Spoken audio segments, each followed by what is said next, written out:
All right, well, this is breaking news and a developing story. But conservative activist and founder of Turning Point USA, Charlie Kirk, was apparently just shot at an event at Utah Valley University. This took place during one of those Q&As that you have seen probably on the internet where he's sitting outside. The kids come up to the mic. It's supposed to be a debate, a Q&A, a free exchange of ideas, the very intellectual diversity that university education is supposed to be about. And in what clearly appears to be a targeted assassination attempt, someone trying to silence that very speech took the shot. It appears he was struck in the neck. At the current moment, we have no idea how he's doing. There's no report on his status. We don't even know if he's alive. My prayers are with him that he, first of all, is alive. He has a speedy recovery. He's okay. And larger speaking here, I also pray for an end to political violence in this country, because it's become far too mainstream. It's far too acceptable, especially on the other side, but we won't even go into that fully yet. I'm going to talk about that a little bit later. But yes, indeed, just to confirm for you, this is a real thing that has happened. You can find the video on social media. I'm sure it's going to be played over the news. I don't feel it would be classy at the moment to replay that. It might be graphic to some people, but just to show you, this is the scene of the crowd fleeing the area. And again, this is a real thing that did happen. And it clearly appears to me, first of all, to be an assassination attempt, because it seemed like there was only one shot that let off. It wasn't a mass shooting taking place with the crowd. It was just right at Charlie Kirk. And I don't think we really have to be all that skeptical as to why it might have happened, right? The guy on some level, or girl, whoever did it, did not like a certain viewpoint of Charlie Kirk's, or many viewpoints, or it's just a political event, who knows, right? But it is worth pointing out here that according to Andrew Piscolato, who is at the event, or was at the event, an organizer close to Charlie's position said he was shot in the neck, and the conversation at the very time, almost ironically, I guess you could say, was about how many trans mass shooters there have been. Now, of course, this is coming just weeks after we saw the trans shooting at the Annunciation Catholic School in Minneapolis, Minnesota. Who knows? Again, I'm not saying that this is the reason, because we don't know, but I do think it's a pretty safe assumption it was over some type of political disagreements, and I'm going to guess the guy was not part of a Turning Point chapter at school. Okay, I think that part is fair. Charlie Kirk also has come under fire recently in the mainstream news for comments he made about the killing of Irina Zarutska. I believe this was just about 2 days ago that people were kind of calling him out for essentially being racist for wanting to platform and talk a lot about this story on mainstream news. So again, not blaming the mainstream news necessarily in this case, but these are potentially like recent events that could have motivated the person. We're not sure. I just want to point out kind of the context at which all of this is happening. Hurt people hurt people. What happened was horrible, but it becomes an opportunity for people to jump on bandwagons. And then for someone like Charlie Kirk, he should be ashamed of himself. No one mentioned the word race, white, black, or anything except him. What people mention is the horror of what happened to this young woman.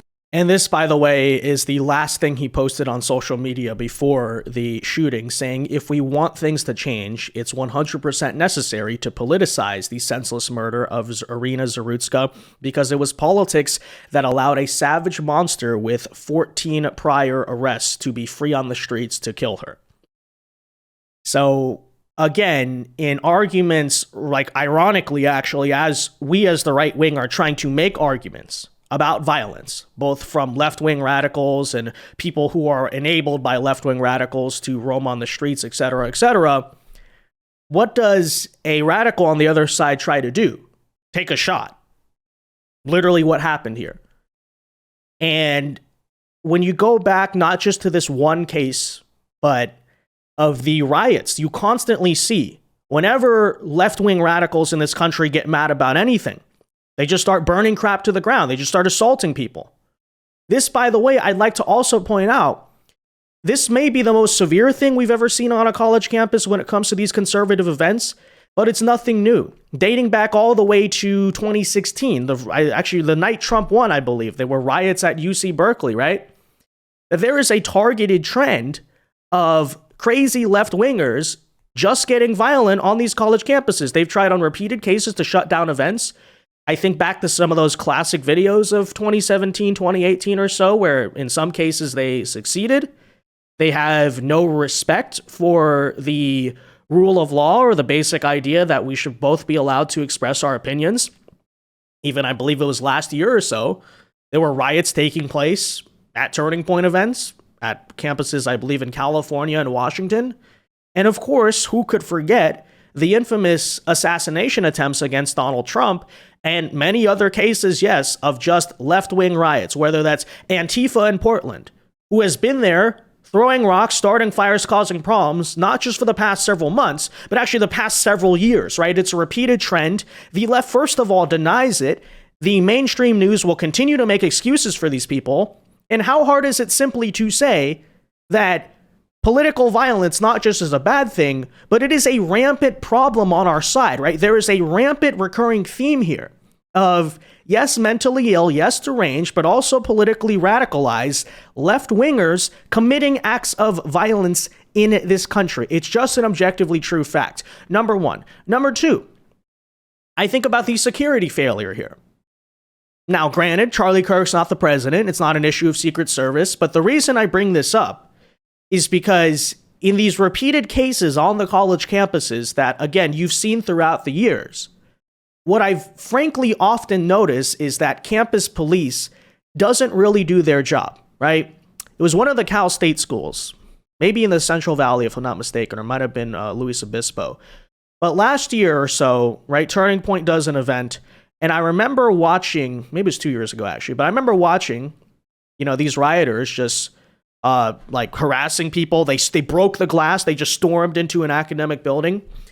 And the school police just stood by, did nothing, right? They were completely powerless, helpless to stop it. Think, too, about even the Palestine protests you saw at schools like Columbia and stuff earlier last year. And I really have to beg the question, what is the point of having school police, of campus police, if they cannot protect academic integrity on their own campus? And a big part of that academic integrity is like actually having free speech, actually being able to express your viewpoints without committing acts of violence, which actively undermines and is the antithesis of free speech itself, right?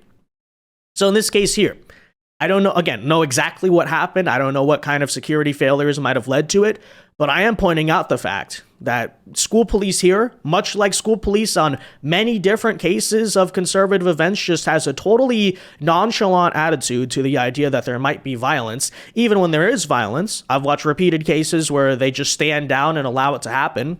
The people who do it face very little consequences.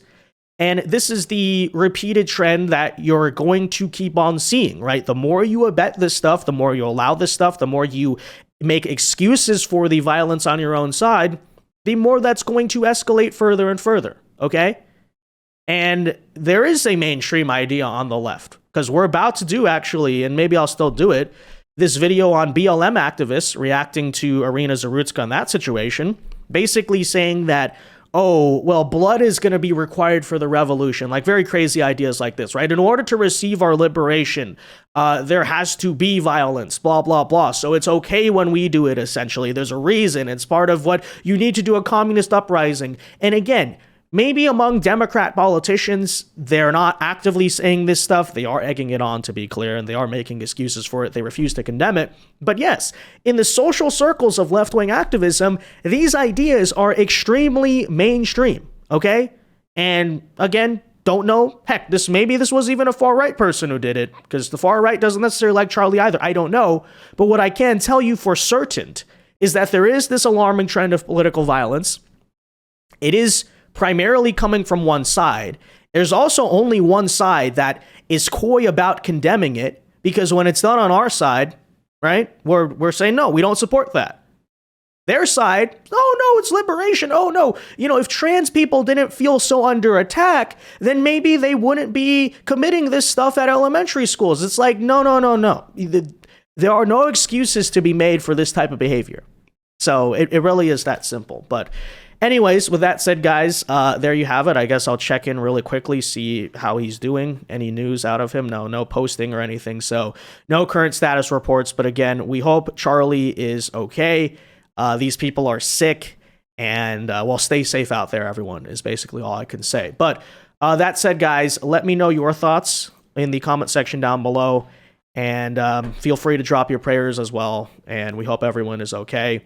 Oh, by the way, Donald Trump just put out a statement. Apparently, we all must pray for Charlie Kirk, who has been shot. A great guy from top to bottom. God bless him. Totally agree. So, anyways, there you have it, guys. God bless. See you later. Peace. Oh, wait a minute. Update. According to, I mean, this is a Twitter video, but it would appear this is the guy who did shoot Charlie Kirk. And it's not some young radical. It looks like a boomer, like a geriatric, right? So, I mean, you know, who knows? So I'm not going to say exactly what the guy's motivation is. I'm going to say, however, there is a rampant epidemic of mainstream media and the Democrat Party essentially radicalizing and making super angry these confused leftist baby boomer geriatrics and then dragging them out to be their protesters and political activists. So who knows? We'll find that out. But that is also very interesting. There you go. That's the suspect. As you can see, as someone tries to push the younger voters in a certain direction, whatever you even think of it personally, what a reaction from the older generation that is just sitting here apparently clinging to the last grasp of their mainstream media, establishment politician, Democrat Party hive mind. But again, there you have it. So, yeah, all right. See you guys later. Prayers for Charlie Kirk.